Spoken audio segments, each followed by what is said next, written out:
Aê, tamo aí, né? Para explicar esse tal lance aí de energia de ativação.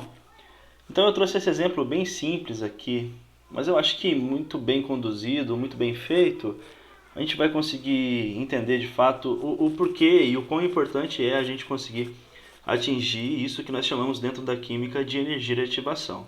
Então a reação química ela está oferecida aqui em cima, né? Nós temos um mol de H2 reagindo com um mol de F2, formando aí no final das contas 2 mol de HF, né? Aqui nesse sentido, né, a gente vai trazer então para o tamanho, para o nível molecular, para tentar entender e eu aqui de alguma maneira deixar animado isso tudo. Né? O desenho é sempre o mesmo, tá? Isso aqui é hipotético, tá? Não estou dizendo que a energia de fato é essa e nem que o comportamento de fato dessa reação é assim. Mas sendo, a gente tem algumas coisas para tirar de lição aqui, né?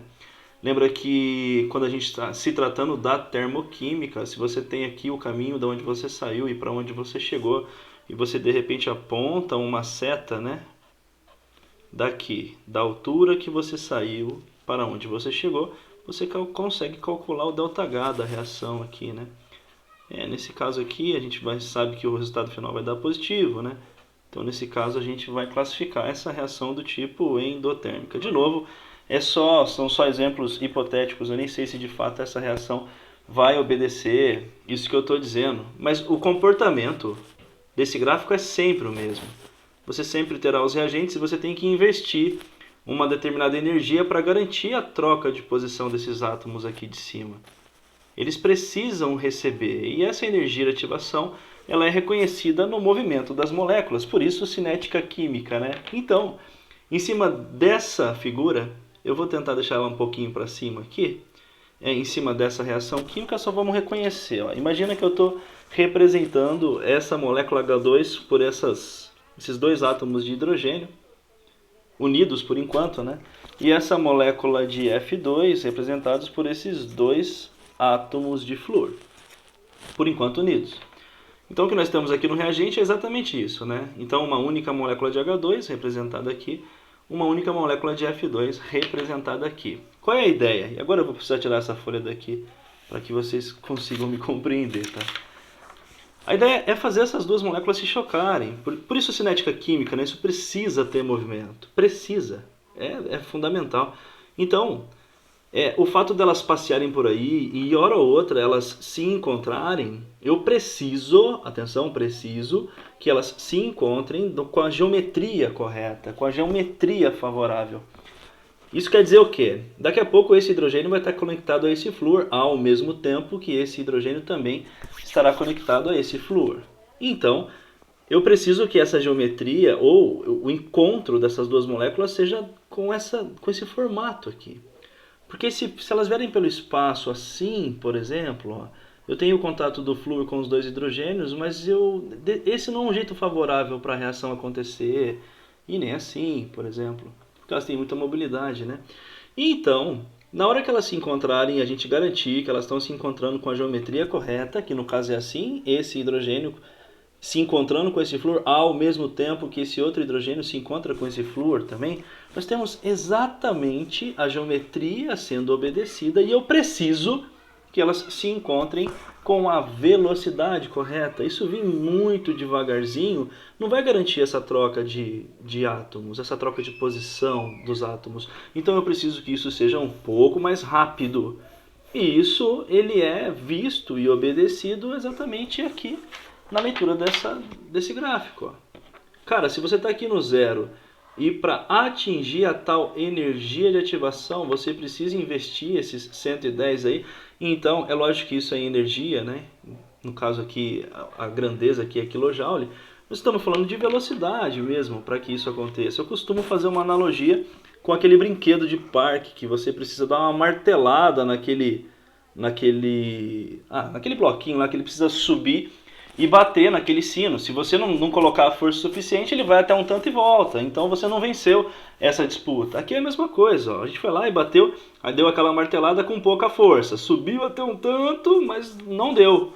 Não foi o suficiente para ter essa troca. Até que alguém foi lá, pegou muita força e bateu com tudo. Então isso veio com muito mais velocidade e é aqui que eu vou parar um pouco para a gente poder conversar.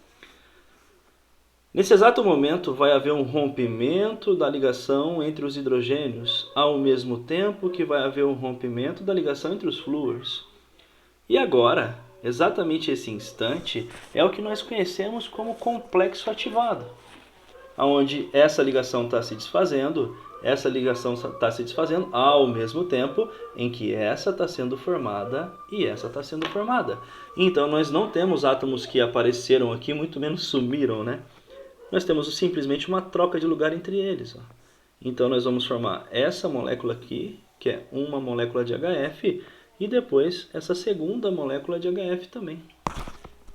Obedecendo exatamente a reação química que nós tínhamos visto um pouco antes. Ó.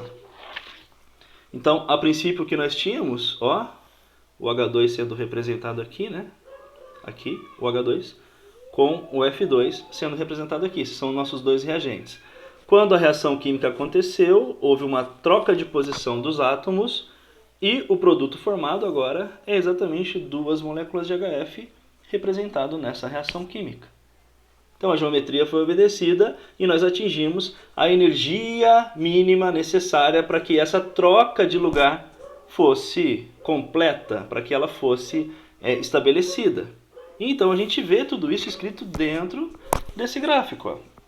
Você tem aqui os reagentes, no caso da nossa reação, o H2 reagindo com F2.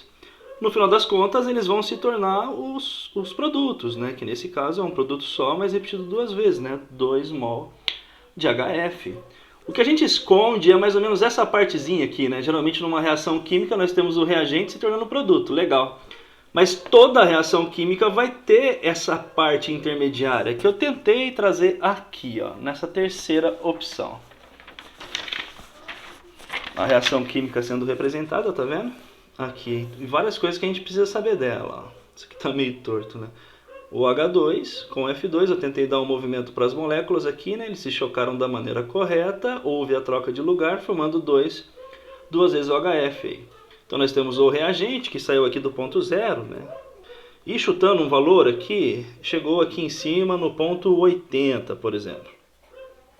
Então, de novo, trazendo para termoquímica o nosso estudo, se você tem o ponto de onde você saiu para o ponto de onde você chegou, você consegue calcular o ΔH dessa reação química. Mas, é aqui que está o grande barato. Ó. Essa parte intermediária a gente esconde. Exatamente o que nós chamamos aí dentro da química de... Deixa eu colocar o celular um pouquinho para cá. Que nós chamamos aí de complexo ativado. É exatamente esse breve instante onde está havendo esse rompimento e formação de ligações para garantir os produtos aqui no final dessa reação química. Para isso é preciso investir essa energia mínima necessária para garantir essa troca de átomos. No caso que eu dei no exemplo lá anterior, né? Isso aqui valia 110 aqui em cima. Então você a princípio investe 110, a reação química de fato acontece, aquela brincadeira que eu digo para passar do lado contrário da montanha, né? Então vai haver um rompimento dessa ligação, ao mesmo tempo que vai haver uma formação dessa e uma formação dessa. Aqui nós estamos exatamente reconhecendo o tal complexo ativado. O complexo ativado costuma ficar escondido nas reações químicas. O que nós temos são os reagentes se tornando os produtos. Essa é a partezinha que fica ali de maneira oculta, tá? E a gente volta então para esse lance aqui, ó. Reagente finalmente formando os produtos. Isso fica meio escondido nessa reação. Beleza? É nóis!